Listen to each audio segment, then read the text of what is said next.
ਕਾਂਛੀ TV ਦੇਖ ਰਹੇ ਸਰੋਤਿਆਂ ਨੂੰ ਸਵਾਗਤ ਹੈ। ਮੈਂ ਤੁਹਾਡਾ ਆਪਣਾ ਨਿਰਮਲ ਗੁੜਾ। ਜੈ ਭੀਮ, ਜੈ ਗੁਰਦੇਵ।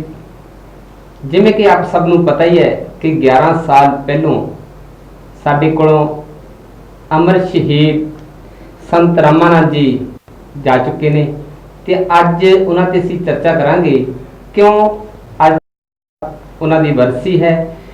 ਉਹਨਾਂ ਦੀ ਬਰਸੀ ਦੇ ਸੰਬੰਧ ਦੇ ਵਿੱਚ ਸੰਤ ਰਾਮਾਨੰਦ ਜੀ ਦੇ ਜੀਵਨ ਦੇ ਉੱਤੇ, ਉਹਨਾਂ ਦੇ ਸੰਦੇਸ਼ ਦੇ ਉੱਤੇ ਤੇ ਉਹਨਾਂ ਦੀ ਸ਼ਹੀਦੀ ਦਾ ਸਮਾਜ ਦੇ ਉੱਤੇ ਅਸਰ ਕਿੰਨਾ ਕੁ ਪਿਆ, ਕਿੰਨੀ ਕੁ ਉਹਨਾਂ ਦੀ ਅਸੀਂ ਗੱਲ ਮੰਨੀ ਹੈ, ਇਹਦੇ ਤੇ ਚਰਚਾ ਕਰਾਂਗੇ। ਚਰਚਾ ਕਰਨ ਦੇ ਵਾਸਤੇ ਸਾਡੇ ਕੋਲ ਵਿਸ਼ੇਸ਼ ਤੌਰ ਤੇ ਰੁਝੇਵਿਆਂ ਭਰੀ ਜ਼ਿੰਦਗੀ ਦੇ ਵਿੱਚ ਸਮਾਂ ਕੱਢ ਕੇ ਪਹੁੰਚੇ ਨੇ ਸਟੇਟ ਅਵਾਰਡੀ ਮਾਸਟਰ ਸੋਮਰਾਜ ਜੀ। ਮਾਸਟਰ ਜੀ, ਸਭ ਤੋਂ ਪਹਿਲਾਂ ਸਵਾਗਤ ਹੈ ਜੀ ਸਟੂਡੀਓ ਦੇ ਵਿੱਚ। ਜੈ ਗੁਰਦੇਵ, ਜੈ ਭੀਮ ਜੀ। ਜੈ ਭੀਮ ਜੀ। ਹੋਰ ਸਭ ਠੀਕ ਠਾਕ ਹੋ ਜੀ? ਕੁਸ਼ਲ ਹੈ, ਮੰਗਲ ਹੈ ਜੀ।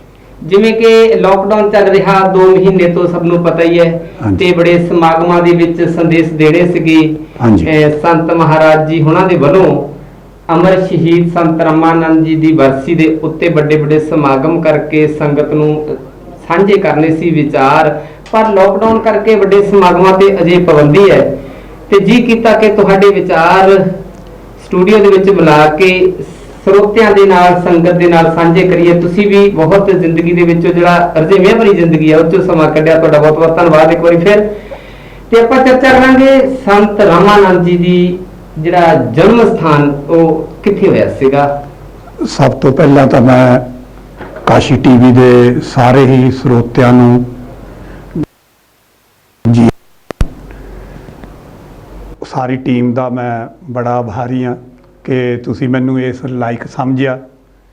ਲੋਕਡਾਊਨ ਦੀ ਗੱਲ ਕੀਤੀ ਹੈ, ਸਾਡਾ ਮਹਾਨ ਪਰਵ ਸੀ 14 ਅਪ੍ਰੈਲ doctor Bhim Rao Ambedkar ji the symbol of knowledge, ਉਹਨਾਂ ਦਾ ਜਨਮ ਦਿਨ ਸੀਗਾ, ਉਹ ਵੀ ਇਸ ਲੋਕਡਾਊਨ ਦੀ ਭੇਟਾ ਚੜ੍ਹ ਗਿਆ।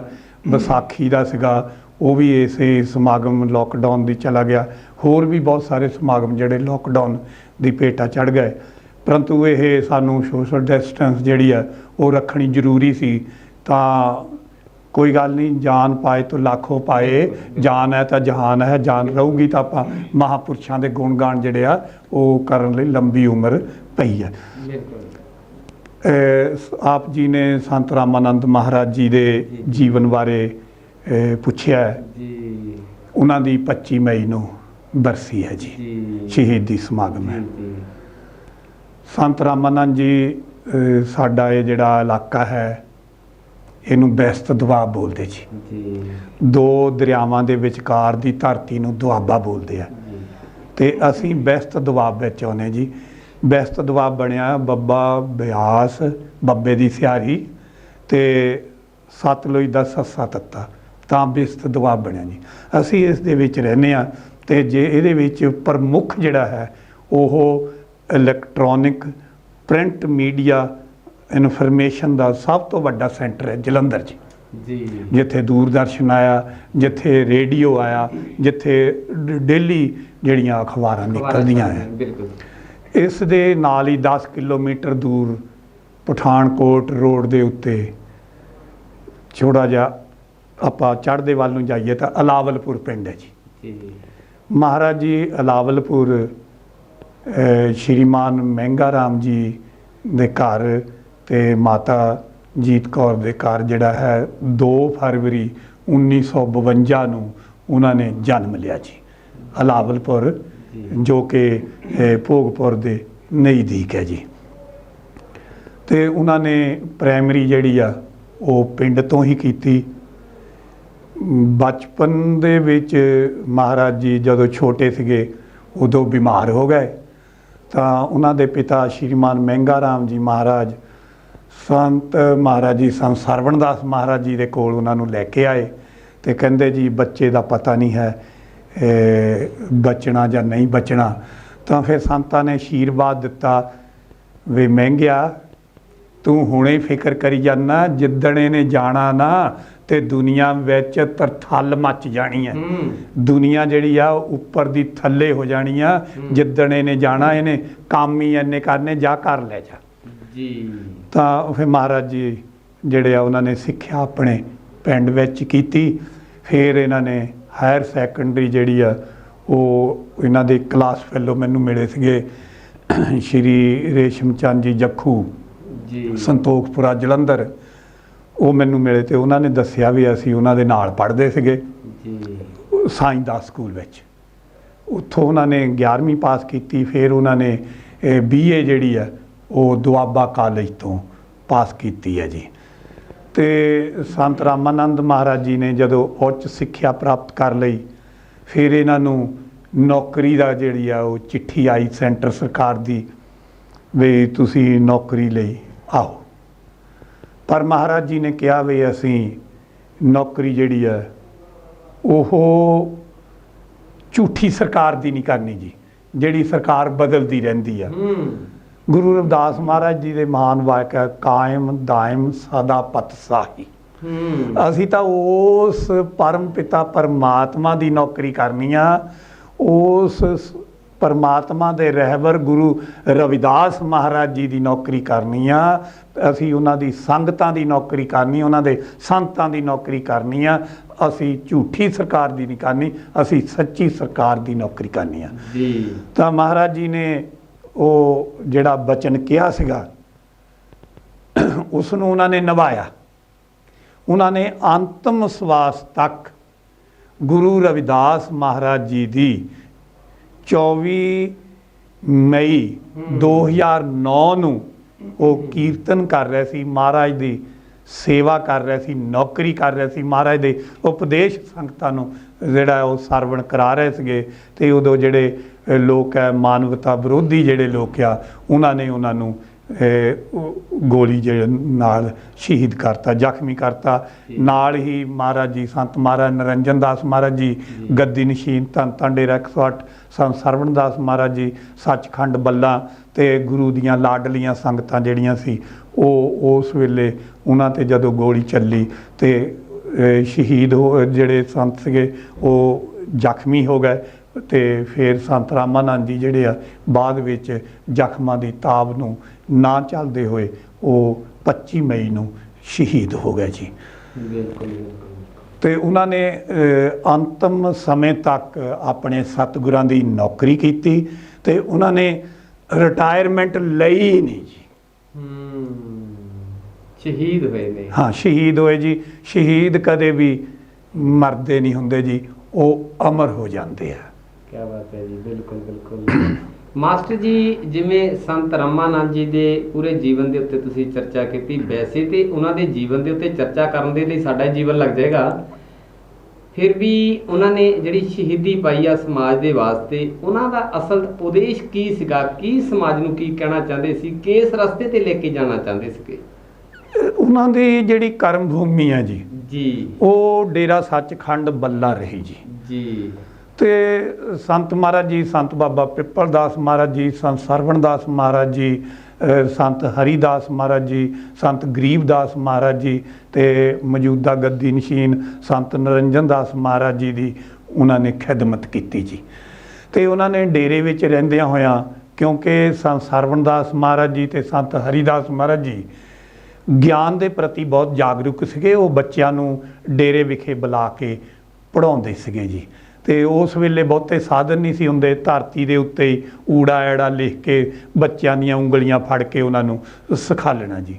ਕਿਉਂਕਿ ਸੰਤ ਸਰਵਣ ਦਾਸ ਮਹਾਰਾਜ ਜੀ, ਸੰਤ ਗਰੀਬਦਾਸ ਮਹਾਰਾਜ, ਸੰਤ ਹਰੀਦਾਸ ਮਹਾਰਾਜ ਜੀ ਜਿਹੜੇ ਸੀ ਉਹ ਗੁਰੂ ਰਵਿਦਾਸ ਮਹਾਰਾਜ ਦੀ ਵਿਚਾਰਧਾਰਾ ਕਿ ਮਾਧੋ ਅਵਿਦਿਆ ਹੈ ਤਕੀਨ ਵਿਵੇਕ ਦੀਪ ਮਲੀਨ, ਉਸ ਤੋਂ ਬਾਅਦ ਸੁਖਮਨੀ ਸਾਹਿਬ ਦੀ ਅਸ਼ਟਪਦੀ ਦੇ 23ਵੀਂ ਦੇ ਅੱਗੇ ਸ਼ਲੋਕ ਆਉਂਦਾ, ਗਿਆਨ ਅੰਜਨ ਗੁਰਦੀਆ ਅਗਿਆਨ ਅੰਧੇਰ ਵਿਨਾਸ਼, ਹਰ ਕਿਰਪਾ ਤੇ ਸੰਤ ਭੇਟਿਆ ਨਾਨਕ ਮਨ ਪ੍ਰਗਾਸ।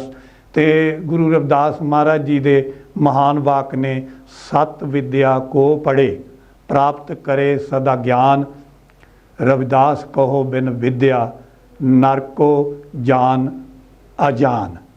ਵੀ ਉਸ ਇਨਸਾਨ ਨੂੰ ਜਿਸ ਨੂੰ ਵਿਦਿਆ ਨਹੀਂ ਹੈ, ਜਿਹੜਾ ਵਿਦਿਆ ਤੋਂ ਵਿਹੂਣਾ ਆ, ਜਾਨ ਅਜਾਨ, ਉਹਦੀ ਜਾਨ ਨੂੰ ਜਾਨ ਨਾ ਸਮਝੋ, ਆ ਜਾਨ ਸਮਝੋ ਵੀ ਉਹਦੇ ਵਿੱਚ ਜਾਨ ਨਹੀਂ ਹੈਗੀ। ਇਹਦਾ ਮਤਲਬ ਜਿਹਦੇ 'ਚ ਜਾਨ ਨਹੀਂ ਉਹ ਕੀ ਹੈ ਜੀ?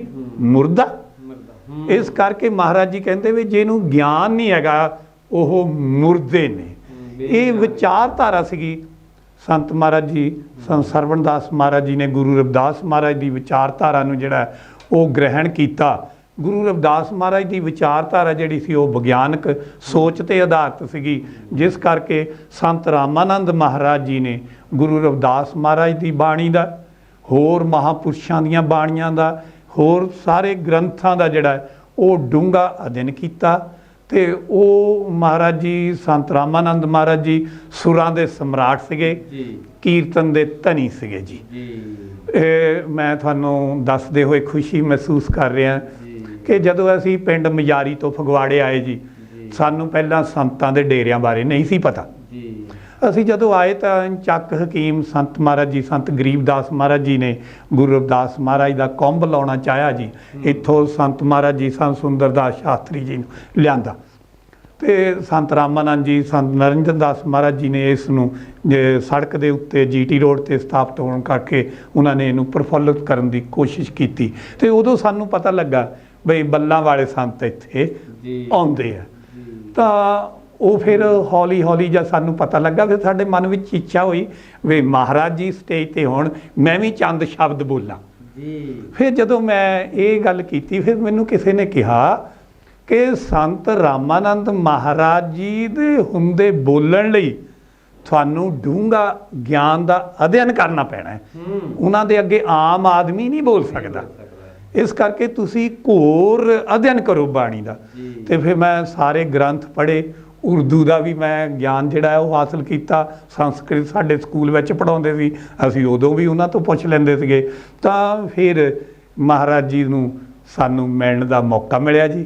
ਤੇ ਫਿਰ ਮੈਂ ਮਹਾਰਾਜ ਜੀ ਦੇ ਲਈ ਚੰਦ ਸ਼ਬਦ ਬੋਲੇ, ਫਿਰ ਮਹਾਰਾਜ ਜੀ ਬਹੁਤ ਖੁਸ਼ ਹੋਏ। ਫਿਰ ਹੁਣ ਤੇ ਬੜਾ ਸੁਭਾਗ ਹੈ ਕਿ ਮੈਂ ਸਟੇਜ ਸੈਕਟਰੀ ਸੀਗਾ।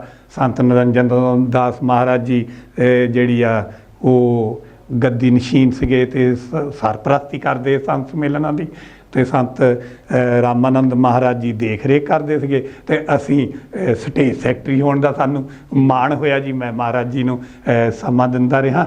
ਮਹਾਰਾਜ ਜੀ ਵੀ ਸਟੇਜ ਸੈਕਟਰੀਆਂ ਦੀ ਬਹੁਤ ਵੱਡੀ ਜਿਹੜੀ ਆ ਉਹ ਮਹਾਨਤਾ ਸਮਝਦੇ ਸੀਗੇ, ਉਹਨਾਂ ਦਾ ਬੜਾ ਮਾਣ ਸਨਮਾਨ ਕਰਦੇ ਸੀਗੇ ਜੀ। ਤਾਂ ਉਹ ਕਹਿਣ ਦਾ ਭਾਵ ਹੈ ਕਿ ਮਹਾਰਾਜ ਜੀ, ਸੰਤ ਰਾਮਾਨੰਦ ਮਹਾਰਾਜ ਜੀ ਨੇ ਉਸ ਵਿਚਾਰਧਾਰਾ ਨੂੰ, ਜਿਹੜੀ ਸਤਿਗੁਰਾਂ ਦੀ ਵਿਚਾਰਧਾਰਾ ਸੀ, ਉਹਨਾਂ ਨੇ ਇਹ ਮਹਿਸੂਸ ਕੀਤਾ ਕਿ ਇਹ ਵਿਚਾਰਧਾਰਾ ਡੇਰਿਆਂ ਦੇ ਵਿੱਚ ਹੀ ਨਾ ਰਵੇ ਜੀ। ਤੇ ਉਹਨਾਂ ਨੇ ਫਿਰ ਜਿੰਨੀਆਂ ਗੁਰੂ ਰਵਿਦਾਸ ਸਭਾਵਾਂ, ਜਿੰਨੀਆਂ ਡਾਕਟਰ ਭੀਮ ਰਾਓ ਅੰਬੇਡਕਰ ਸਭਾਵਾਂ, ਜਿੰਨੀਆਂ ਭਗਵਾਨ ਵਾਲਮੀਕ ਸਭਾਵਾਂ, ਸਮਾਜਿਕ ਸੰਗਠਨ, ਉਹਨਾਂ ਸਾਰਿਆਂ ਨੂੰ ਕਿਹਾ ਕਿ ਤੁਸੀਂ 5-5, 7-7 ਪਿੰਡ ਇਕੱਠੇ ਹੋ ਕੇ ਆਪਣੀ ਸਭਾ ਬਣਾ ਕੇ ਸੰਤ ਸੰਮੇਲਨ ਕਰਾਓ। ਸੰਤਾਂ ਨੂੰ ਆਪਣੇ ਦੁੱਖ ਦੱਸੋ ਤੇ ਸੰਤ ਜਿਹੜੇ ਆ ਉਹ ਤੁਹਾਡੇ ਦੁੱਖਾਂ ਦਾ ਜਿਹੜਾ ਕਾਰਨ ਹੈ ਉਹ ਤੁਹਾਨੂੰ ਦੱਸਣਗੇ। ਤਾਂ ਫਿਰ ਸੰਤ ਸੰਮੇਲਨ ਜਿਹੜੇ ਆ ਉਹ ਆਯੋਜਿਤ ਹੋਣੇ ਸ਼ੁਰੂ ਹੋਏ। ਤੇ ਸਭ ਤੋਂ ਪਹਿਲਾਂ ਸੰਤ ਸੰਮੇਲਨ ਦੇ ਵਿੱਚ ਸੰਤ ਰਾਮਾਨੰਦ ਮਹਾਰਾਜ ਜੀ ਨੇ ਗੁਰੂ ਰਵਿਦਾਸ ਮਹਾਰਾਜ ਦੀ ਜਿਹੜੀ ਆਰਤੀ ਸੀ, ਨਾਮ ਤੇਰੋ ਆਰਤੀ ਮਜਨ ਮਰਾਰੇ ਹਰ ਕੇ ਨਾਮ ਬਿਨ ਝੂਠੇ ਸਗਲ ਪਸਾਰੇ ਦਾ ਜਦੋਂ ਗਾਇਨ ਕਰਨਾ, ਤੇ ਮਹਾਰਾਜ ਜੀ ਨੇ ਕਹਿਣਾ ਕਿ ਗੁਰੂ ਰਵਿਦਾਸ ਨਾਮ ਲੇਵਾ ਸੰਗਤੋ, ਸਾਡੇ ਗੁਰਾਂ ਨੇ ਕਿਹਾ ਕਿ ਵਹਿਮਾਂ ਭਰਮਾਂ ਵਿੱਚ ਨਹੀਂ ਜਾਣਾ, ਨਾ ਤਾਂ ਤੁਹਾਨੂੰ ਲਾਲ ਕੱਪੜੇ ਵਿੱਚ ਲਪੇਟਿਆ ਹੋਇਆ ਨਾਰੀਅਲ ਬਚਾ ਸਕਦਾ ਹੈ, ਨਾ ਤੁਹਾਨੂੰ ਕਾਲੇ ਕੱਪੜੇ ਵਿੱਚ ਲਪੇਟੇ ਹੋਏ ਮਾਂ ਬਚਾ ਸਕਦੇ ਆ। ਜੇ ਤੁਹਾਨੂੰ ਬਚਾ ਸਕਦਾ ਤੇ ਗਿਆਨ ਬਚਾ ਸਕਦਾ, ਤੁਸੀਂ ਗਿਆਨ ਤੋਂ ਜਿਹੜਾ ਆ ਉਹ ਆਪਣੇ ਮਨ ਨੂੰ ਵਸਾਓ ਤੇ ਤੁਹਾਡੇ ਦੁੱਖ ਜਿਹੜੇ ਆ ਉਹ ਦੂਰ ਹੋ ਜਾਣਗੇ। ਉਹਨਾਂ ਨੇ ਅੰਧ ਵਿਸ਼ਵਾਸਾਂ ਦਾ ਜਿਹੜਾ ਸੀਗਾ ਸਭ ਤੋਂ ਜ਼ਿਆਦਾ ਖੰਡਨ ਕੀਤਾ ਸੰਤ ਸੰਮੇਲਨਾਂ ਦੇ ਵਿੱਚ। ਉਸ ਤੋਂ ਬਾਅਦ ਮਹਾਰਾਜ ਜੀ ਨੇ ਕਿਹਾ ਕਿ ਆਪਾਂ ਬੱਚਿਆਂ ਨੂੰ ਪੜ੍ਹਾਉਣਾ ਚਾਹੀਦਾ, ਤੇ ਸੰਤ ਮਹਾਂਪੁਰਸ਼ਾਂ ਨੇ ਸਾਰੀਆਂ ਸੰਗਤਾਂ ਨੂੰ ਕਿਹਾ ਕਿ ਤੁਸੀਂ ਆਪਣੇ ਐਸ਼ੋ ਆਰਾਮ ਛੱਡ ਦਿਓ, ਆਪਣੇ ਬੱਚਿਆਂ 'ਤੇ ਧਿਆਨ ਦਿਓ, ਇਹਨਾਂ ਦੀ ਸਿੱਖਿਆ ਵੱਲ ਧਿਆਨ ਦਿਓ, ਗਾਹੇ ਵਗਾਹੇ ਸਕੂਲੇ ਜਾ ਕੇ ਆਇਆ ਕਰੋ, ਅਧਿਆਪਕਾਂ ਦਾ ਮਾਣ ਸਨਮਾਨ ਕਰੋ ਤੇ ਤੁਹਾਡੇ ਬੱਚਿਆਂ ਨੂੰ ਸਹੀ ਸਿੱਖਿਆ ਦੇਣਗੇ। ਉਹਨਾਂ ਦਾ ਜਾ ਕੇ ਪੈਰੀਂ ਹੱਥ ਲਾਓ, ਉਹਨਾਂ ਨੂੰ ਪੁੱਛੋ ਵੀ ਸਾਡੇ ਬੱਚੇ 'ਚ ਕੀ ਨੁਕਸ ਆ, ਤਾਂ ਕਿ ਅਸੀਂ ਉਸ ਨੂੰ ਦੂਰ ਕਰਨ ਦਾ ਉਪਰਾਲਾ ਕਰੀਏ। ਬਿਲਕੁਲ ਬਿਲकुल बिल्कुल। ਤਾਂ ਸੰਤ ਰਾਮਾਨੰਦ ਮਹਾਰਾਜ ਜੀ ਨੇ ਗੁਰੂ ਰਵਿਦਾਸ ਮਹਾਰਾਜ ਜੀ ਦਾ ਇੱਕ ਮਹਾਨ ਵਾਕ ਸੀਗਾ, ਉਸ ਦੇ ਉੱਤੇ ਜ਼ਿਆਦਾ ਜ਼ੋਰ ਦਿੰਦੇ ਸੀਗੇ ਕਿ ਸੁਰਸਰੀ ਸਲਲ ਕ੍ਰਿਤ ਬਾਰਨੀ ਰੇ ਸੰਤ ਜਨ ਕਰਤ ਨਹੀਂ ਪਾਨਮ। ਕਿ ਸ਼ਰਾਬ ਭਾਵੇਂ ਗੰਗਾ ਦੇ ਜਲ ਦੀ ਵੀ ਕਿਉਂ ਨਾ ਬਣਾਈ ਹੋਵੇ, ਕਿਉਂਕਿ ਲੋਕ ਉਹਨੂੰ ਪਵਿੱਤਰ ਮੰਨਦੇ ਆ ਗੰਗਾ ਦੇ ਜਲ ਨੂੰ। ਉਹ ਕਹਿੰਦੇ ਪਵਿੱਤਰ ਤੋਂ ਪਵਿੱਤਰ ਜਲ ਜਿਹੜਾ ਗੰਗਾ ਦਾ, ਭਾਵੇਂ ਉਹਦੇ ਤੋਂ ਵੀ ਸ਼ਰਾਬ ਬਣਾਈ ਹੋਵੇ, ਗੁਰੂ ਰਵਿਦਾਸ ਮਹਾਰਾਜ ਜੀ ਕਹਿੰਦੇ ਜਿਹੜੇ ਅੱਛੇ ਲੋਕ ਆ ਤੇ ਮਹਾਰਾਜ ਜੀ ਨੇ ਫਿਰ ਗੁਰੂ ਰਵਿਦਾਸ ਮਹਾਰਾਜ ਦਾ ਸ਼ਲੋਕ ਜਿਹੜਾ ਸੀ ਕਿ ਰਵਿਦਾਸ ਮਧੁਰਾ ਕਿਆ ਪੀਜੀਏ ਜੋ ਚੜੇ ਚੜੇ ਉਤਰਾਏ, ਨਾਮ ਮਹਾਰਸ ਪੀਜੀਏ ਜੋ ਚੜੇ ਨਾ ਹੀ ਉਤਰਾਏ, ਉਹ ਜਿਹੜਾ ਸੀ ਸ਼ਲੋਕ ਸੁਣਾ ਕਰਕੇ ਇਹ ਪ੍ਰੋੜਤਾ ਕਰਦੇ ਸੀਗੇ ਵੀ ਗੁਰੂ ਰਵਿਦਾਸ ਮਹਾਰਾਜ ਜੀ ਨੇ ਨਸ਼ਿਆਂ ਦਾ ਤਿਆਗ ਕਰਨ ਲਈ ਸਾਨੂੰ ਸੰਦੇਸ਼ ਦਿੱਤਾ ਕਿ ਸਾਧ ਸੰਗਤ ਜੀ, ਜੇ ਤੁਸੀਂ ਤਰੱਕੀ ਕਰਨੀ ਆ ਤਾਂ ਤੁਸੀਂ ਨਸ਼ਿਆਂ ਦਾ ਤਿਆਗ ਕਰੋ। ਤੁਸੀਂ ਆਪਣੇ ਬੱਚਿਆਂ ਲਈ ਬਾਹਰੋਂ ਕਮਾਈ ਕਰਕੇ ਲਿਆਓ, ਪੈਸੇ ਦੇ ਆਉਂਦੇ ਆ, ਤੁਸੀਂ ਘਰ ਨਹੀਂ ਲੈ ਕੇ ਜਾਂਦੇ। ਤੁਸੀਂ ਗਟਰ ਸਾਫ਼ ਕਰਦੇ ਆ, ਉਹ ਗਟਰ ਸਾਫ਼ ਕਰਨ ਦੇ ਬਦਲੇ ਦੇ ਵਿੱਚ ਤੁਸੀਂ 150 ਨਹੀਂ ਲੈਂਦੇ, ਉਹ ਲੋਕ ਤੁਹਾਨੂੰ 200 ਦੀ ਬੋਤਲ ਦੇ ਦਿੰਦੇ ਆ। ਉਹ ਤਾਂ ਦਿੰਦੇ ਆ ਕਿ ਜੇ ਅਸੀਂ ਇਹਨੂੰ ਪੈਸੇ ਦੇ ਦਿੱਤੇ, ਇਹ ਪੈਸੇ ਆਪਣੇ ਬੱਚਿਆਂ 'ਤੇ ਲਾਊ, ਉਹ ਉਹਨਾਂ ਨੂੰ ਸਿੱਖਿਆ ਗ੍ਰਹਿਣ ਕਰੂ। ਜਦੋਂ ਬੱਚੇ ਸਿੱਖਿਆ ਗ੍ਰਹਿਣ ਕਰਕੇ ਫਿਰ ਸਾਡੀਆਂ ਨਾਲੀਆਂ ਥੋੜ੍ਹਾ ਕੱਢਣ ਆਉਣਗੇ, ਗਟਰ ਨਹੀਂ ਸਾਫ਼ ਕਰੂ, ਠੀਕ ਹੈ, ਗਟਰ ਥੋੜ੍ਹਾ ਸਾਫ਼ ਕਰਨਗੇ। ਇਸ ਕਰਕੇ ਉਹ ਕਹਿੰਦੇ ਗਾਂ ਵੀ ਕਢਾਉਣੇ, ਇਸ ਕਰਕੇ ਇਹਨਾਂ ਦੇ ਬੱਚੇ ਵੀ ਉੱਦਾਂ ਦੇ ਹੀ ਰਹਿਣ। ਇਸ ਕਰਕੇ ਪੈਸੇ ਡਬਲ ਖਰਚ ਦਿੰਦੇ ਆ, ਪਰ ਉਹ ਡਿਵੈਲਪਮੈਂਟ ਜੋਗੇ ਜਿਹੜੇ ਆ ਪੈਸੇ ਨਹੀਂ ਦਿੰਦੇ। ਤਾਂ ਇਸ ਕਰਕੇ ਸੰਤ ਰਾਮਾਨੰਦ ਮਹਾਰਾਜ ਜੀ ਨੇ ਇੱਕ ਗੁਰੂ ਰਵਿਦਾਸ ਮਹਾਰਾਜ ਦਾ ਹੋਰ ਸੰਦੇਸ਼ ਸੀਗਾ ਕਿ ਨੇਕ ਕਮਾਈ ਜੋ ਕਰੈ ਗ੍ਰਹਿ ਤਜ ਬਣ ਨਾ ਜਾਏ, ਰਵਿਦਾਸ ਹਮਾਰੋ ਰਾਮ ਰਾਏ ਗ੍ਰਹਿ ਮੇ ਮਿਲਿਓ ਆਏ। ਜੀ ਬਈ ਮਨੁੱਖ ਨੂੰ ਨੇਕ ਕਮਾਈ ਕਰਨੀ ਚਾਹੀਦੀ ਹੈ। ਜਿਨ੍ਹਾਂ ਨੇ ਨੇਕ ਕਮਾਈ ਕੀਤੀ ਫਿਰ ਉਹ ਗਵਾਉਂਦਾ ਨਹੀਂ ਜੀ, ਉਹ ਗਵਾਉਂਦਾ ਨਹੀਂ ਹੈਗਾ। ਹੱਕ ਹਲਾਲ ਦੀ ਕਮਾਈ। ਹਾਂ, ਅਸੀਂ ਵੀ ਮੱਥਾ ਟੇਕਣ ਲੱਗੇ ਨਾ 10, ਕਿਉਂਕਿ ਅਸੀਂ ਹੱਕ ਹਲਾਲ ਦੀ ਹੈ। ਤੇ ਜੇ ਅਸੀਂ ਮਾੜੇ ਕੰਮਾਂ ਨਾਲ ਲਿਆਂਦੀ ਹੋਵੇ ਫਿਰ ਤਾਂ ਬੱਚੇ ਨੂੰ ਵੀ 100 ਦਾ ਨੋਟ ਦੇਵਾਂਗੇ, ਵਿਜਾ ਖਰਚਾ ਫਿਰ ਉਹ ਵਿਗੜੂਗਾ ਜੀ। ਇਸ ਕਰਕੇ ਸਾਨੂੰ ਮਹਾਰਾਜ ਜੀ ਨੇ ਸੰਦੇਸ਼ ਦਿੱਤਾ ਹੈ ਕਿ ਤੁਸੀਂ ਨੇਕ ਕਮਾਈ ਕਰੋ ਤੇ ਫਿਰ ਤੁਹਾਨੂੰ ਪਰਮਾਤਮਾ ਲੱਭਣ ਲਈ ਕਿਤੇ ਬਾਹਰ ਨਹੀਂ ਜਾਣਾ ਪੈਣਾ। ਕੰਮ ਹੀ ਪੂਜਾ ਆ, ਪੂਜਾ ਕੋਈ ਕੰਮ ਨਹੀਂ ਹੈ। ਬਿਲਕੁਲ ਬਿਲਕੁਲ। ਤਾਂ ਮਹਾਰਾਜ ਜੀ ਨੇ ਦੇਸ਼ ਵਿਦੇਸ਼ ਵਿੱਚ ਸੰਤ ਮਹਾਰਾਜ ਜੀ, ਸੰਤ ਗਰੀਬਦਾਸ ਮਹਾਰਾਜ ਜੀ, ਸੰਤ ਹਰੀਦਾਸ ਮਹਾਰਾਜ ਜੀ, ਸੰਤ ਨਿਰੰਜਨ ਦਾਸ ਮਹਾਰਾਜ ਜੀ, ਮੌਜੂਦਾ ਗੱਦੀ ਨਸ਼ੀਨ, ਉਹਨਾਂ ਦੇ ਨਾਲ ਦੇਸ਼ ਵਿਦੇਸ਼ ਵਿੱਚ ਗੁਰੂ ਰਵਿਦਾਸ ਮਹਾਰਾਜ ਦੀ ਸਿੱਖਿਆ ਜਿਹੜੀਆਂ ਸਿੱਖਿਆਵਾਂ ਸੀ ਉਹਨਾਂ ਦਾ ਪ੍ਰਚਾਰ ਤੇ ਪ੍ਰਸਾਰ ਕੀਤਾ। ਸੰਤ ਰਾਮਾਨੰਦ ਮਹਾਰਾਜ ਜੀ ਇੱਕ ਕੁਸ਼ਲ ਪ੍ਰਸ਼ਾਸਕ ਸੀਗੇ ਜੀ। ਉਹ ਸਮਾਜ ਦੀਆਂ ਸਾਰੀਆਂ ਨਬਜ਼ਾਂ ਨੂੰ ਪਛਾਣਦੇ ਸੀਗੇ। ਸਮਾਜ ਨੇ ਬਾਕੀ ਦੂਸਰੇ ਸਮਾਜਾਂ ਦੇ ਨਾਲ ਕਿਵੇਂ ਪੈਰਲਲ ਜਾਣਾ ਹੈ, ਉਹਨਾਂ ਨੇ ਜਿਹੜਾ ਬੇਗਮਪੁਰਾ ਸ਼ਹਿਰ ਹੈ ਉਸ ਦੀ ਦਿੱਖ ਬਦਲੀ, ਜਿਹੜਾ ਅਖਬਾਰ ਨਿਕਲਦਾ ਹੈ ਡੇਰੇ ਦਾ। ਫਿਰ ਉਹਨਾਂ ਨੇ DVD, ਸੀਡੀਆਂ, ਜਿਹੜੀਆਂ ਕੈਸਟਾਂ ਟੇਪ ਰਿਕਾਰਡ 'ਤੇ ਚੱਲਦੀਆਂ ਸੀਗੀਆਂ ਜੀ, ਉਹ ਤੇ ਕਿਤਾਬਾਂ, ਵਿਦਵਾਨਾਂ ਨੂੰ ਸੱਦ ਕੇ ਕਿਤਾਬਾਂ ਲਿਖਾਈਆਂ ਜੀ। ਤੇ ਉਹ ਪੂਰਾ ਜਿਹੜਾ ਮੀਡੀਆ ਜਿਹੜਾ ਸੀਗਾ ਉਹਦੇ ਪ੍ਰਤੀ ਬਹੁਤ ਹੀ ਜ਼ਿਆਦਾ ਤਤਪਰ ਸੀਗੇ। ਇੱਕ ਦੂਰਦਰਸ਼ਨ ਤੋਂ ਰਿਟਾਇਰਡ ਸੀਗੇ engineer, chief engineer SR Heer ਜੀ, ਉਹਨਾਂ ਦਾ ਜ਼ਿਆਦਾ ਉਹਨਾਂ ਨੇ ਲਾਭ ਲਿਆ। ਤੇ ਦੂਰਦਰਸ਼ਨ ਤੋਂ ਜਿਹੜਾ ਪ੍ਰੋਗਰਾਮ ਸੀਗਾ ਗੁਰੂ ਰਵਿਦਾਸ ਮਹਾਰਾਜ ਜੀ ਦਾ, ਉਹ ਡਾਕਟਰ ਰਮਨ ਜੀ ਜਿਹੜੇ ਖਬਰਾਂ ਪੜ੍ਹਦੇ ਹੁੰਦੇ ਸੀਗੇ ਜੀ, ਉਹ ਵੀ ਚਲਾਉਂਦੇ ਰਹੇ ਆ, ਤੇ ਰਮਨ ਕੁਮਾਰ ਜੀ। ਤੇ ਉਹਦੇ ਵਿੱਚ ਇਹ ਹੋਇਆ ਕਿ ਸਾਡੇ ਸਮਾਜ ਦੇ ਜਿਹੜੇ ਦੁੱਖ ਕਸ਼ਟ ਆ ਜਾਂ ਸਾਡੇ ਗੁਰੂਆਂ ਦੀਆਂ ਸਿੱਖਿਆਵਾਂ ਜਿਹੜੀਆਂ ਨੇ ਉਹ ਸਮਾਜ ਤੱਕ ਪਹੁੰਚੀਆਂ। ਉਹ ਪਹੁੰਚਣ ਦੇ ਲਈ ਦੇਖੋ ਇਹਦਾ ਫਾਇਦਾ ਕੀ ਹੋਇਆ। ਸਾਨੂੰ ਸਾਰਿਆਂ ਨੂੰ ਪਤਾ ਵੀ ਗੁਰੂ ਨਾਨਕ ਦੇਵ ਮਹਾਰਾਜ ਜੀ ਦਾ ਜਨਮ 1469 ਨੂੰ ਹੋਇਆ, ਕਿਉਂਕਿ ਸਾਨੂੰ ਪਹਿਲੀ ਤੋਂ ਪੜ੍ਹਾਉਂਦੇ ਆ। ਹਾਂਜੀ। ਗੁਰੂ ਰਵਿਦਾਸ ਮਹਾਰਾਜ ਦਾ ਸ਼ਬਦ ਕੋਈ ਜੀਵਨ ਨਹੀਂ ਸੀਗਾ ਕਿਤਾਬਾਂ ਵਿੱਚ, ਸਿਲੇਬਸ ਵਿੱਚ ਜੀ। ਇਸ ਕਰਕੇ ਸਾਡੇ ਕਿਸੇ ਸਮਾਜ ਨੂੰ ਪਤਾ ਹੀ ਨਹੀਂ ਲੱਗਾ ਵੀ ਉਹਨਾਂ ਦਾ ਜਨਮ ਕਦੋਂ ਹੋਇਆ। ਬਿਲਕੁਲ। ਫਿਰ ਜਾ ਕੇ ਘੋਰ ਦਿਨ ਕਰਨ ਤੋਂ ਬਾਅਦ ਪਤਾ ਲੱਗਾ ਵੀ 1433 ਸੀਗੀ ਮਾਘ ਸੁਦੀ 15 ਦੁਖੀਆਂ ਕੇ ਕਲਿਆਣ ਹੈ ਤਾਂ ਪ੍ਰਗਟ ਹੈ ਸ਼੍ਰੀ ਰਵਿਦਾਸ। ਸਾਨੂੰ ਤੇ ਆਪਣੇ ਮਹਾਂਪੁਰਸ਼ਾਂ ਦਾ ਜਨਮ ਤਿਥੀ ਜਿਹੜੀ ਆ, ਪ੍ਰਗਟ ਦਿਵਸ ਜਿਹੜਾ, ਆਗਮਨ ਪੁਰਬ ਜਿਹੜਾ, ਪ੍ਰਕਾਸ਼ ਦਿਵਸ ਦਾ ਹੀ ਨਹੀਂ ਸੀ ਪਤਾ ਜੀ। ਨਹੀਂ ਪਤਾ। ਉਹ ਸੰਤ ਰਾਮਾਨੰਦ ਮਹਾਰਾਜ ਜੀ ਨੇ ਵਿਦਵਾਨਾਂ ਨੂੰ ਇਸੇ ਕਰਕੇ ਬੁਲਾਇਆ ਕਿ ਜਿਹੜੇ ਸਾਡੇ ਕੌਮ ਦੇ ਹੀਰੇ ਆ, ਕੌਮ ਦਾ ਇਤਿਹਾਸ ਲਿਖਣ ਵਾਲੇ ਆ, ਜੇਕਰ ਅਸੀਂ ਇਹਨਾਂ ਦੀ ਕਦਰ ਕਰਾਂਗੇ ਤਾਂ ਗੁਰੂ ਰਵਿਦਾਸ ਮਹਾਰਾਜ ਦੀ ਬਾਣੀ ਦਾ ਪ੍ਰਚਾਰ ਤੇ ਪ੍ਰਸਾਰ ਜਿਹੜਾ ਆ ਉਹ ਆਪਣੇ ਆਪ ਜਾਵੇਗਾ ਜੀ। ਤੇ ਸੰਤ ਰਾਮਾਨੰਦ ਮਹਾਰਾਜ ਜੀ ਜਿਹੜੇ ਆ ਉਹ ਦਿਨੇ ਦਿਨੇ ਤਾਂ ਡੇਰੇ 'ਚ ਹੁੰਦੇ ਸੀਗੇ ਜੀ। ਜਦੋਂ ਸ਼ਾਮ ਪੈਣੀ ਫਿਰ ਉਹਨਾਂ ਨੇ ਗੱਡੀ ਬਾਹਰ ਕੱਢਣੀ, ਚਲੋ ਜੀ ਚੱਲੀਏ। ਰਾਤੋਂ ਰਾਤ ਫਿਰ ਜਿਹੜੇ ਸੀ ਜਿੱਥੇ ਕੰਮ ਉਹ ਦਿਨ ਵਾਲੇ ਸੀਗੇ ਉਹ ਰਾਤੋਂ ਰਾਤ ਸਾਰਿਆਂ ਦੀ ਡਿਊਟੀ ਲਗਾ ਕੇ ਤਾਂ ਫਿਰ ਉਹ ਵਾਪਸ ਆਉਂਦੇ ਸੀਗੇ ਜੀ। ਜਾਣੀ ਉਹ ਦਿਨ ਨਾ ਉਹ ਅੱਕਦੇ ਸੀਗੇ ਨਾ ਉਹ ਥੱਕਦੇ ਸੀਗੇ। ਤੇ ਇਸੇ ਤਰ੍ਹਾਂ ਮੈਨੂੰ ਵੀ ਕਈ ਵਾਰ ਕਹਿੰਦੇ ਆ, ਮਾਸਟਰ ਤੈਨੂੰ ਤਾਂ ਬੈਂਗਣ ਲੈਣ ਗਿਆ ਵੀ ਕਹਿ ਦਈਏ ਵੀ ਮਹਾਰਾਜ ਬਾਰੇ ਗੱਲਬਾਤ ਕਰਨੀ, ਤੁਸੀਂ ਉਸੇ ਵੇਲੇ ਕਹਿੰਦੇ ਲਓ ਜੀ। ਕਿਉਂਕਿ ਸੰਤ ਰਾਮਾਨੰਦ ਮਹਾਰਾਜ ਜੀ ਨੇ ਸਾਨੂੰ ਚੰਡਿਆ ਹੋਇਆ ਹੈ। ਉਹਨਾਂ ਨੇ ਕਿਹਾ ਵੀ ਆਪਣੇ ਗੁਰਾਂ ਦੀ ਸਿਫਤ ਕਰ ਲਈ ਕੋਈ ਵੀ ਮਿੰਟ ਜਿਹੜਾ ਉਹ ਤੁਸੀਂ ਅਜਾਇਆ ਨਹੀਂ ਜਾਣ ਦੇਣਾ, ਉਹੀ ਤੁਹਾਡੀ ਅਸਲ ਕਮਾਈ ਹੈ ਜੀ। ਬਿਲਕੁਲ ਮਾਸਟਰ ਜੀ, ਜਿਵੇਂ ਤੁਸੀਂ ਬੜੇ ਬਰੀਕੀ ਦੇ ਨਾਲ ਜਾਣਕਾਰੀ ਦਿੱਤੀ ਹੈ ਸੰਤ ਰਾਮਾਨੰਦ ਜੀ ਮਹਾਰਾਜ ਜੀ ਦੇ ਜੀਵਨ ਦੇ ਸੰਬੰਧ ਵਿੱਚ ਤੇ ਉਹਨਾਂ ਦੇ ਜਿਹੜੇ ਉਪਦੇਸ਼ ਸੀ ਉਹਦੇ ਸੰਬੰਧ ਦੇ ਵਿੱਚ, ਅਸਲ ਦੇ ਵਿੱਚ ਜਿਹੜਾ ਸਮਾਜ ਹੈ ਸਾਡਾ, ਹਾਂਜੀ, ਸਾਡੇ ਬਹੁਤ ਸਾਰੇ ਰਹਿਬਰਾਂ ਨੇ ਸਾਡੇ ਤੇ ਕੁਰਬਾਨੀਆਂ ਕੀਤੀਆਂ ਨੇ। ਹਾਂਜੀ, ਪੂਰਾ ਜੀਵਨ ਸਮਾਜ ਦੇ ਸੁਧਾਰ ਵਾਸਤੇ ਲਾਇਆ ਹੈਗਾ। ਹਾਂਜੀ। ਤੇ ਸੰਤ ਰਾਮਾਨੰਦ ਜੀ ਦੀ ਜਿਹੜੀ ਸ਼ਹੀਦੀ ਹੈ, ਹਾਂਜੀ, ਉਹਨਾਂ ਦਿਨਾਂ ਦੇ ਵਿੱਚ ਜਦੋਂ ਸ਼ਹੀਦ ਹੋਏ ਨੇ, ਉਹਨਾਂ ਦਿਨਾਂ ਦੇ ਵਿੱਚ ਬੜੇ ਪ੍ਰੋਟੈਸਟ ਵੀ ਕੀਤੇ ਨੇ। ਜਿਹੜੇ ਉਸ ਵੇਲੇ ਜਿਨ੍ਹਾਂ ਨੇ ਕਤਲ ਕੀਤਾ ਸੀ ਉਹਨਾਂ ਦੀਆਂ ਗ੍ਰਿਫਤਾਰੀਆਂ ਦੇ, ਉਹਨਾਂ ਸਜ਼ਾਵਾਂ ਦੇਣ ਲਈ ਮੰਗਾਂ ਵੀ ਕੀਤੀਆਂ ਸੀਗੀਆਂ।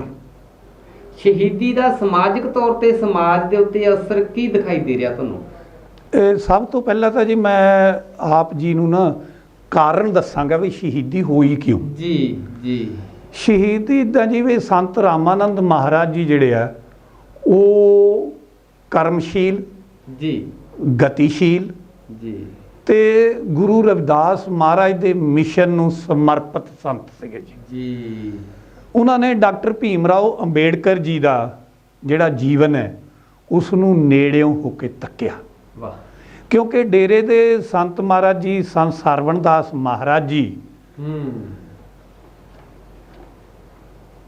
ਦਿੱਲੀ ਵਿਖੇ ਜਾ ਕੇ ਡਾਕਟਰ ਭੀਮ ਰਾਓ ਅੰਬੇਡਕਰ ਜੀ ਨੂੰ ਮਿਲੇ ਤੇ ਡਾਕਟਰ ਅੰਬੇਡਕਰ ਜੀ ਵੀ ਜਲੰਧਰ ਮਹਾਰਾਜ ਜੀ ਨੂੰ ਮਿਲਣ ਆਏ, ਪਰੰਤੂ ਮਹਾਰਾਜ ਜੀ ਕਿਸੇ ਕਾਰਨ ਨਹੀਂ ਮਿਲ ਸਕੇ। ਪਰ ਉਹਨਾਂ ਨੇ ਇੱਕ ਜਿਹੜਾ ਪੱਤਰ ਸੀ ਉਹ ਲਿਖ ਕੇ ਦਿੱਤਾ ਕਿ ਡਾਕਟਰ ਸਾਹਿਬ, ਕੌਮ ਦੇ ਸ਼ੇਰ ਪੁੱਤਰਾ, ਸਮਾਜ ਦੀ ਭਲਾਈ ਲਈ ਤੂੰ ਡਟਿਆ ਰਹਿ ਜੀ, ਸਾਡਾ ਆਸ਼ੀਰਵਾਦ ਤੇਰੇ ਨਾਲ ਹੈ। ਉਹ ਚਿੱਠੀ ਨੂੰ ਡਾਕਟਰ ਸਾਹਿਬ ਹਮੇਸ਼ਾ ਦਿਲ ਵਿੱਚ ਰੱਖਦੇ ਸੀ ਵੀ ਸੰਤਾਂ ਦਾ ਆਸ਼ੀਰਵਾਦ ਹੈ। ਜਦੋਂ ਸਾਨੂੰ ਕਮਿਊਨਲ ਅਵਾਰਡ ਮਿਲਿਆ ਜੀ 2 ਵੋਟਾਂ ਦਾ, ਤਾਂ ਉਦੋਂ ਮਹਾਤਮਾ ਗਾਂਧੀ ਨੇ ਮਰਨ ਵਰਤ ਰੱਖ ਲਿਆ ਜੀ। ਤਾਂ ਡਾਕਟਰ ਸਾਹਿਬ ਦੇ ਹੱਕ ਦੇ ਵਿੱਚ ਬਾਬੂ ਮੰਗੂ ਰਾਮ ਮੂਗੋਵਾਲੀਆ ਜੀ ਨੇ ਮਰਨ ਵਰਤ ਰੱਖਿਆ ਜੀ। ਜਦੋਂ ਪੂਨਾ ਪੈਕਟ ਹੋਇਆ ਤੇ ਇਹੀ ਸੰਤ ਸਰਵਣ ਦਾਸ ਮਹਾਰਾਜ ਜੀ ਸੀਗੇ ਜਿਨ੍ਹਾਂ ਨੇ ਜੂਸ ਪਿਲਾ ਕੇ ਮੰਗੂ ਰਾਮ ਮੂਗੋਵਾਲੀਆ ਜੀ ਨੂੰ ਮਰਨ ਵਰਤ ਤੋਂ ਉਠਾਇਆ ਸੀਗਾ। ਉਹ ਜਿਹੜੇ ਸੰਤਾਂ ਦੀ ਕਰਮਠਤਾ ਦਾ ਜਿਹੜਾ ਪਰਛਾਵਾਂ ਸੀਗਾ ਉਹ ਸੰਤ ਰਾਮਾਨੰਦ ਜੀ ਤੇ ਪਿਆ ਸੀਗਾ ਜੀ। ਤੇ ਉਹਨਾਂ ਨੇ ਜਿੱਥੋਂ ਸੰਤ ਗਰੀਬਦਾਸ ਮਹਾਰਾਜ ਜੀ ਛੱਡ ਕੇ ਗਏ ਸੀਗੇ ਕਾਫਲੇ ਨੂੰ, ਉੱਥੋਂ ਇਹਨਾਂ ਨੇ ਸ਼ੁਰੂ ਕੀਤਾ ਸੰਤ ਨਰਿੰਜਨ ਦਾਸ ਮਹਾਰਾਜ ਜੀ ਦੇ ਆਸ਼ੀਰਵਾਦ ਦੇ ਨਾਲ। ਮਹਾਰਾਜ ਜੀ ਨੂੰ ਬੜੇ ਪਿਆਰ ਨਾਲ ਉਹਨਾਂ ਨੂੰ ਡੇਰੇ ਦੇ ਵਜ਼ੀਰ ਕਹਿੰਦੇ ਸੀਗੇ ਜੀ। ਤਾਂ ਮਹਾਰਾਜ ਜੀ ਨੇ ਜਦੋਂ ਪ੍ਰਚਾਰ ਤੇ ਪ੍ਰਸਾਰ ਸ਼ੁਰੂ ਕੀਤਾ ਤੇ ਫਿਰ ਉਹਨਾਂ ਨੇ ਇੱਕ ਨਾਅਰਾ ਦਿੱਤਾ, ਚਲੋ ਬਨਾਰਸ ਸਾਧ ਸੰਗਤ ਜੀ, ਇੱਕ ਇਤਿਹਾਸ ਰਚਾਉਣਾ ਹੈ, ਗੁਰੂ ਰਵਿਦਾਸ ਦੇ ਮੰਦਿਰ ਨੂੰ ਸੋਨੇ ਵਿੱਚ ਮੜਾਉਣਾ ਹੈ। ਜਦੋਂ ਇਹ ਗੱਲ ਹੋਈ ਤਾਂ ਸਾਰੀਆਂ ਹੀ ਜਿਹੜੀਆਂ ਅਖਬਾਰਾਂ ਸੀਗੀਆਂ बनारस दियाँ, उन्होंने कहा भी दुनिया का एक और अजूबा बनारस वाराणसी में बनने जा रहा है। स्वर्ण मंदिर, दूसरा स्वर्ण मंदिर जो है वो वाराणसी में गुरु रविदास महाराज का बनागा। वो जिहड़ा कहंदे सीगे ते इस गल दा जिहड़ी है कुछ लोकां नूं ये गल पची नहीं है जी। तो मैं ये भी तुहानूं दस देवां कि महाराज जी एक सत्संग विच बोल रहे सीगे, तो उत्थे एक व्यक्ति ने अपना कड़ा दे दिता, उहदी माता कोले हस्पताल विच सीगी, वो हस्पताल चों जिहड़ा ग्लूकोश वाली बोतल सी ना वो नाल ही लैके डॉक्टरां तो चोरी आ गई ते आके अपणियां वंगां संत रामानंद महाराज जी नूं जिहड़ियां वो भेंट कर गई। फिर उन्हां दे पिता जी कर गए, उन्हां दियां लड़कियां, जानी इक्को परिवार ने उस दिन 25-30 तोले सोना जिहड़ा आ वो संत रामानंद जी संत निरंजन दास महाराज दे सपुरद रखता भी ये आपां मंदिर जिहड़ा वो सोने का जड़ाउणा है। तो उन्होंने एक सुझाव दिता, मैं दस भी देवां जी, शिंदा कौलधार उन्हां दा परिवार सीगा, उन्होंने सुझाव दिता भी महाराज जी एक मंजिल जिहड़ी है वो छड्ड लईए बई महाराज दे मंदिर दी 7 मंजिला आ, 6 मंजिला सोने च जड़ दिन्ने आ, बई हेठली छड्ड दिन्ने, कोई ला के ही ना लै जाए। वो कहंदे कोई गरीब गुरबा 100 वारी लै जाए, तू दाता दतार तेरा दिता खावना, गुरु घर चों लै जावे 100 वारी लै जाए, असीं तां जड़ां तो ही जिहड़ा आ सोने दा मंदिर वो बनाउणा ही बनाउणा आ। वो संत रामानंद जी दा महाराज जी दा जिहड़ी दृढ़ता सीगी वो कुछ लोकां नूं चंगी नहीं लगी जी, तो जिस करके वो महाराज जी नूं शहीद करता। उन्हां दी असर जिहड़ा है जो संत रामानंद जी की शहीदी हुई जां संत रामानंद जी ने जो दुनिया नूं उपदेश दिते, वो जदों 20 फरवरी 1946 नूं 2 पत्रकार जिहड़े सीगे डॉक्टर भीमराव अंबेडकर जी नूं मिलण गए, तो रात नूं 12:30 बजे जदों कुंडा खड़काया तो उन्होंने कहा डॉक्टर साहब जी तुसी अद्धी राती की करदे हो जाग के, तो गांधी जी 6 बजे सुत्ते पे आ, तो जिनाह जिहड़ा आ वो 7 बजे आराम करदा पिया। असीं उन्हां दे सैकटरीआं नूं कहा भी सानूं उन्हां ने एक टाइम दिता सी इंटरव्यू दा, असीं इंटरव्यू लई आए हैं तो जगाओ, वो कहंदे जी टाइम उन्हां ने दिता सी असीं जगा नहीं सकदे, वो उठणगे अपनी मर्जी नाल ही, तो वो सुत्ते पे, तुसीं अद्धी रात नूं जाग के की करदे आ। तां डॉक्टर साहब ने कहा सीगा कि जिहड़े नेता लोक होया करदे आ वो कौम दे चौकीदार होया करदे जी, जिन्हां दियां कौमां जागदियां उन्हां दे चौकीदार दिने ही घोड़े वेच के घुराड़े मार के सौ रहे। काश ये मेरी कौम जिहड़ी आ वो सुत्ती पई आ, इस करके अद्धी रात नूं जाग के मैनूं इन्हां ते पहरा देना पै रिहा। ते वो जिहड़ा मिहणा सीगा उस नूं धोण दे लई संत रामानंद महाराज जी ने जो कार्ज किया समाज दे विच उस दा ही नतीजा सीगा कि 24 मई 2009 नूं सारियां संगतां 1 साल दे बच्चे तो लैके 100 साल दे बुढ़े तक जिहड़े सारे सड़कां ते आ गए, तो हाहाकार मच गई, धर्म गुरुआं ते गोली चलाती। तो ये तो खुशकिस्मती हुई कि बड़े महाराज जी संत निरंजन दास महाराज जी सकुशल हो गए, नहीं तो होर भी जिहड़ा बहुत बड़ा नुकसान जिहड़ा आ वो हो सकदा सीगा जी। ये संत रामानंद महाराज जी की शहादत हुई। उस तो बाद उस शहादत का ये होया कि जिहड़ियां सारियां भारत दियां ने विश्व दियां संस्थावां जिहड़ियां सी उन्होंने गुरु रविदास महाराज नूं पढ़ना शुरू किया भी वो किहड़ी बाणी है जिहदे तो इन्ने प्रभावित हो के इन्ने लोग जिहड़े आ जिन्हां ने एजीटेशन की भी उन्हां दा की सीगा संदेश। तो फिर वो जिहड़ा बेगमपुरा शहर को नाओ दुख अंदोह ना ही ते ठाओ ना तस्वीर खराज ना माल खौफ ना खता ना तरस जवाल जिहड़ा सी वो उपदेश लोकां नूं पता लगा, तो उस उपदेश का जिहड़ा महत्व है वो सारे संसार ते गया, तो सारा संसार जिहड़ा वो गुरु रविदास महाराज उन्हां दा फलसफा उन्हां दा जीवन उन्हां दियां सिक्ख्यावां तो जिहड़ा वो जाणू होया, तो जिस करके दुनिया दे जिहड़े लोक आ वो इत्थे आउण लगे, तो साडा जिहड़ा कल्चर सीगा उस नूं समझण लगे जी। बिल्कुल जी मास्टर जी, जिवें अज ना तुसीं बहुत बरीकी दे नाल संत रामानंद जी महाराज के जीवन के उत्ते चर्चा की है, ਵੈਸੇ ਤਾਂ ਉਹਨਾਂ ਦੇ ਜੀਵਨ ਦੇ ਉੱਤੇ ਚਰਚਾ ਕਰਨ ਦੇ ਲਈ ਬਹੁਤ ਲੰਬਾ ਸਮਾਂ ਚਾਹੀਦਾ ਹੈ, ਪਰ ਜਿਹੜਾ ਸਮਾਂ ਹੈ ਉਹ ਆਪਣਾ ਉਹ ਸਮਾਂ ਇਜਾਜ਼ਤ ਨਹੀਂ ਦੇ ਰਿਹਾ। ਟਿਕ ਟਿਕ ਕਰਕੇ ਸੂਈ ਉੱਥੇ ਆਪਣੇ ਟਿਕਾਣੇ ਤੇ ਚਲੇ ਜਾਂਦੀ ਗੁੜਾ ਹੈ। ਸਾਹਿਬ ਮੈਂ ਤੇ ਇੱਕ ਆਖਰ ਤੇ ਕੀ ਹਾਂ, ਸੰਦੇਸ਼ ਦੇਣਾ ਹਾਂ, ਚਾਹੋਗੇ? ਮੈਂ ਇਹ ਦੱਸਣਾ ਚਾਹੁੰਦਾ ਕਿ ਜਦੋਂ ਤੱਲਣ ਕਾਂਡ ਹੋਇਆ ਜੀ, ਜੀ ਆਖਰੀ ਗੱਲ ਹੈ, ਤੱਲਣ ਕਾਂਡ ਹੋਇਆ ਜੀ। ਤੇ ਵਿਜੇ ਕੁਮਾਰ ਜੀ ਬੂਟਾ ਮੰਡੀ ਵਾਲੇ ਗੋਲੀ ਨਾਲ ਸ਼ਹੀਦ ਹੋ ਗਏ। ਹਾਂਜੀ ਉਹਨਾਂ ਦੇ ਭੋਗ ਦੇ ਉੱਤੇ ਮਹਾਰਾਜ ਜੀ ਗਏ ਜੀ ਤੇ ਉਹਨਾਂ ਨੂੰ ਨਾ ਇਕੱਠੇ ਹੋ ਕੇ ਨੌਜਵਾਨ ਕਹਿੰਦੇ ਮਹਾਰਾਜ ਜੀ ਦੇਖ ਲਓ, ਇੱਕ ਸਾਡਾ ਸ਼ਹੀਦ ਹੋਇਆ ਤੇ ਕਿਵੇਂ ਕੌਮ ਦੇ ਵਿੱਚ ਏਕਤਾ ਆ ਗਈ। ਕਿਤੇ 4-5 ਇਕੱਠੇ ਸ਼ਹੀਦ ਹੋ ਜਾਣ ਤੇ ਸਾਡਾ ਸਾਰਾ ਜਿਹੜਾ ਕੁਣਬਾ ਆ ਉਹ ਇਕੱਠਾ ਹੋ ਜਾਏ। ਤਾਂ ਸੰਤ ਰਾਮਾਨੰਦ ਮਹਾਰਾਜ ਜੀ ਕਹਿੰਦੇ, ਬੜੇ ਪਿਆਰ ਨਾਲ ਕਹਿੰਦੇ ਹੁੰਦੇ, ਮੱਖਣਾ ਸੋਹਣਿਆ ਮੱਖਣਾ, ਕਹਿੰਦੇ ਮੱਖਣਾ ਉਹ ਵੀ ਸਮਾਂ ਆਏਗਾ, ਜਲਦ ਆਏਗਾ, ਹੋ ਸਕਦਾ ਉਹ ਕੁਰਬਾਨੀ ਸਾਡੇ ਤੋਂ ਸ਼ੁਰੂ ਹੋ ਜਾਏ। ਤਾਂ ਮਹਾਰਾਜ ਜੀ ਨੇ ਕੁਰਬਾਨੀ ਦਿੱਤੀ। ਉਹਨਾਂ ਦੇ ਨਾਲ ਸਾਡੇ 4 ਜਿਹੜੇ ਆ, ਸ਼੍ਰੀ ਤੇਲੂ ਰਾਮ ਜੀ ਹੁਸੈਨਪੁਰ ਲਾਂਬੜੇ ਤੋਂ, ਸ਼੍ਰੀ ਵਿਜੇ ਕੁਮਾਰ ਜੀ ਜਿਹੜੇ ਸਾਡੇ ਢਿਲਮਾ ਤੋਂ ਸੀਗੇ, ਤੇ ਰਜਿੰਦਰ ਕੁਮਾਰ ਜੀ ਰਾਮਗੜ੍ਹ ਫਲੌਰ ਤੋਂ ਸੀਗੇ, ਤੇ ਬਲਕਾਰ ਸਿੰਘ ਜੀ ਖੋਖਰ ਦਵਾਕਰੀ ਜਿਹੜੀ ਆ ਮੁਕੇਰੀਆਂ ਦੇ ਕੋਲ ਉਹ ਸੀਗੇ। ਉਹਨਾਂ ਦੀ ਸ਼ਹਾਦਤ ਦੇ ਨਾਲ ਉਹ ਰਸਤਾ ਜਿਹੜਾ ਆ ਉਹ ਪੱਕਾ ਹੋ ਗਿਆ। ਪਹਿਲੀਆਂ ਕਿਣੀਆਂ ਜਿਹੜੀਆਂ ਉਹ ਧਰਤੀ ਸੋਖ ਲੈਂਦੀ ਆ, ਪਰ ਉਹਦੇ ਉੱਤੇ ਹੋਰ ਕਿਣੀਆਂ ਪੈਣ ਤਾਂ ਜਾ ਕੇ ਹੜ੍ਹ ਬਣਦਾ। ਇਸ ਕਰਕੇ ਕੁਰਬਾਨੀਆਂ ਦਾ ਹੜ੍ਹ ਆਇਆ ਤੇ ਉਹ ਕੌਮ ਦੇ ਲਈ ਇੱਕ ਚਾਨਣ ਮਨਾਰਾ ਹੋ ਗਿਆ। ਤੇ ਸਾਨੂੰ ਵੀ ਜਿਹੜਾ ਹੈ ਉਹ ਸੰਤ ਰਾਮਾਨੰਦ ਮਹਾਰਾਜ ਜੀ ਦੀ ਸ਼ਹਾਦਤ ਨੂੰ ਸਾਹਮਣੇ ਰੱਖਦੇ ਹੋਏ ਇਹ ਪ੍ਰਣ ਕਰਨਾ ਚਾਹੀਦਾ ਕਿ ਅਸੀਂ ਆਪਣੇ ਆਪ ਨੂੰ ਆਪਣੇ ਸਤਿਗੁਰਾਂ ਦੇ ਪ੍ਰਤੀ ਸਮਰਪਿਤ ਹੋਈਏ, ਡੈਡੀਕੇਟਡ ਹੋਈਏ। ਐਵੇਂ ਮਖੌਟੇ ਪਾ ਕੇ ਨਾ ਕਹੀਏ ਉੱਤੋਂ ਵੀ ਅਸੀਂ ਸੰਤਾਂ ਦੇ ਸ਼ਰਧਾਲੂ ਹਾਂ, ਪਰ ਜਦ ਕੁਰਬਾਨੀ ਕਰਨ ਦਾ ਮੌਕਾ ਮਿਲਦਾ ਫਿਰ ਅਸੀਂ ਅੰਦਰ ਵੜ ਜਾਂਦੇ ਹਾਂ। ਸਾਨੂੰ ਪੂਰਾ ਜਿਹੜਾ ਪਹਿਰਾ ਦੇਣਾ ਪੈ ਰਿਹਾ।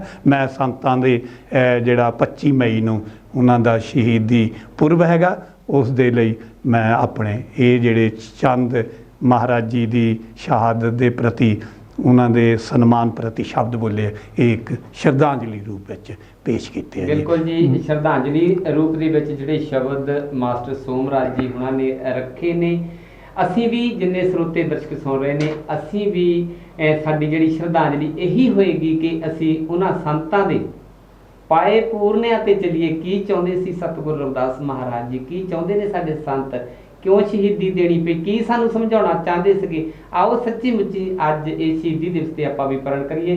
ਬਹੁਤ ਬਹੁਤ ਤੁਹਾਡਾ ਧੰਨਵਾਦ ਜੀ। ਧੰਨਵਾਦ ਜੀ, ਧੰਨਵਾਦ। ਜੈ ਭੀਮ, ਜੈ ਭੀਮ, ਜੈ ਭਾਰਤ ਜੀ, ਜੈ ਗੁਰਦੇਵ, ਧੰਨ ਗੁਰਦੇਵ ਜੀ।